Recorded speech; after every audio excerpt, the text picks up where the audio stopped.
Hello everyone. आज का topic है पावना आंदोलन। पूर्वी बंगाल वर्तमान में बांग्लादेश के अस्थाई बंदोबस्त वाले इलाकों में 1859 ईस्वी के अधिनियम द्वारा प्रदान किए गए दखल अधिकारों से रैयतों को वंचित करने के लिए जमींदार लोग धूर्त तरीके इस्तेमाल करते थे। इनमें विभिन्न प्रकार के उपकरों के द्वारा वैध सीमा से अधिक लगान बढ़ाना, जमीन की कम पैमाइश करना, महंगी मुकदमेबाजी तथा बलात् बेदखली करना शामिल था। जमींदारों के इन अन्यायपूर्ण कार्यों की प्रतिक्रिया स्वरूप पूर्वी बंगाल के कई जिलों के किसानों ने 1870 और 1885 के मध्य एक आंदोलन प्रारंभ किया। यह विद्रोह जितना अधिक जमींदारों के विरुद्ध था, उतना अधिक साहूकारों तथा महाजनों के विरुद्ध नहीं था, क्योंकि यहाँ भी महाजन प्रायः स्थानीय धनी किसान या जोतदार होते थे, जिनसे मिलने वाले कर्ज की उत्पादन में अपरिहार्य भूमिका होती थी। अपने दोहरे फसल तथा पटसन के फलते फूलते व्यापार के कारण पबना अपेक्षाकृत समृद्ध जनपद था। यहाँ पर 50% से अधिक काश्तकारों ने 1859 के एक्ट 10 द्वारा दखली अधिकार प्राप्त कर लिया था।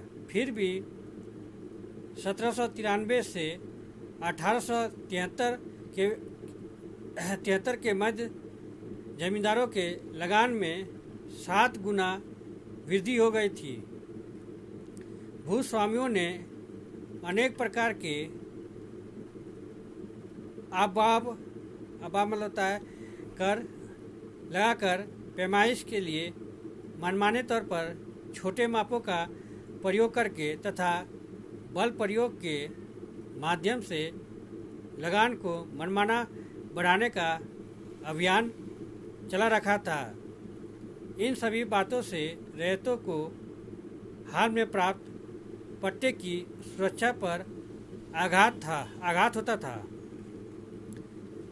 1873 ईस्वी में यूसुफ शाही परगने के किसानों ने एक कृषक संघ बनाया, जो मुकदमे लड़ने के लिए धनराशि जुटाता था और सभाएं करता था।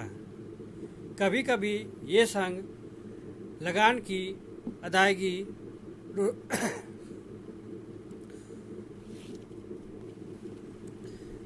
रोक लेते थे। धीरे धीरे पबना के किसानों की प्रेरणा से ढाका, मेमनसिंह, त्रिपुरा, फरीदपुर, राजशाही इलाकों में भी किसानों ने जमींदारों का विरोध प्रारंभ किया, परंतु यह आंदोलन अपेक्षाकृत कम हिंसक रहा, क्योंकि यह समस्त अत्याचार के विरुद्ध संघर्ष था। पबना आंदोलन सचेत रूप में ब्रिटिश विरोधी नहीं था। यहाँ के नेताओं ने तो स्पष्ट रूप से घोषणा की कि हम लोग महारानी के रैयत बनकर रहना चाहते हैं, जमींदारों के नहीं। पबना आंदोलन को अप्रत्यक्ष रूप से सरकार का समर्थन भी मिला। 1873 ईस्वी में बंगाल के लेफ्टिनेंट कैम्पबेल ने किसान संगठनों को जायज़ ठहराया। हालांकि बंगाल के जमींदारों ने इस आंदोलन को सांप्रदायिक रंग देना चाहा।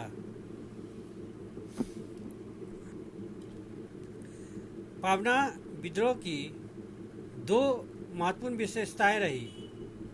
प्रथम, इसने किसान संगठनों के लिए उस समय आदर्श प्रस्तुत किया जब किसान वर्ग को संघबद्ध करने के लिए कोई किसान सभा या राजनीतिक पार्टी नहीं थी।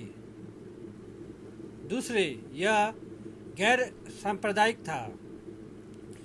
यद्यपि इसमें बहुसंख्यक जमींदार हिंदू थे तथा काश्तकारों का एक बड़ा भाग मुस्लिम समुदाय से था।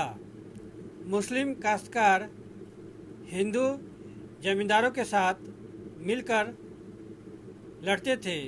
इस क्षेत्र के बहुत से समाचार पत्र जैसे हिंदू पेट्रियट और आनंद बाजार पत्रिका जमींदार समर्थन होने के कारण किसानों की सीमित मांगों का विरोध करते थे। इन समाचार पत्रों ने इस पावना विद्रोह का हिंदू भूस्वामी बनाम मुस्लिम काश्तकारों के सांप्रदायिक संघर्ष के रूप में प्रस्तुत करने का भी प्रयास किया। शाहचंद्र राय, शंभूपाल तथा खुदी मोल्ला इस पावना संघ के तीन प्रमुख नेता थे। फिर भी आरसी दत्त आदि कुछ अन्य लोगों ने तथा इंडियन एसोसिएशन ने असामियों के पक्ष में अपना समर्थन दिया। किसानों का संघर्ष 1885 तक सुलगता रहा और इसका परिणाम 1885 के बंगाल काश्तकारी अधिनियम के रूप में सामने आया। हालांकि इससे काश्तकारी जमींदारों के अमानवीय उत्पीड़न से पूरी तरह सुरक्षा नहीं पा सके। फिर भी इस अधिनियम ने शक्तिशाली जोतार समूहों को उत्पन्न किया। उनमें से कुछ तो जमींदारों की तरह ही शोषक बन गए। इन्हीं शब्दों के साथ मैं इस टॉपिक को यहीं विराम देता हूँ। अगर आप लोग को इस टॉपिक से संबंधित कोई भी प्रश्न हो तो आप कमेंट बॉक्स में जाके अपना प्रश्न पूछ सकते हैं। Thank you. जय हिंद।